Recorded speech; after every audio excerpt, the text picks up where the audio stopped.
Now, I am just back from Labour's party conference in Brighton, as I was discussing there with Gloria.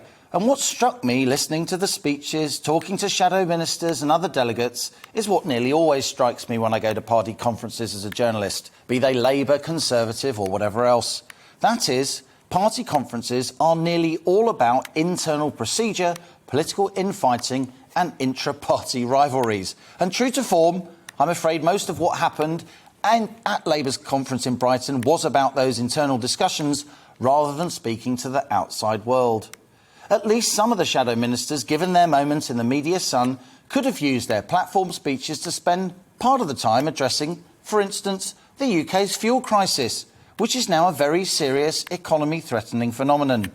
Given the huge lack of leadership on this issue from the actual government, it was an open goal, but Labour failed to put the ball in the back of the net. Having said all that, I do think Starmer's Labour Party made progress in Brighton.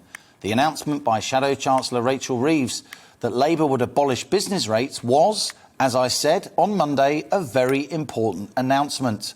Seeing off demands for a £15 minimum wage, higher than the average wage, while defending a £10 minimum, was a reasonable and, in my view, responsible thing to do. Plus, Starmer pushed arcane but important rule tweaks through party conference, which will stymie parliamentary hardliners, preventing another Corbynista leadership bid. And in his leader's speech, which we just heard, the Labour leader did indeed mention the fuel situation, if only in passing.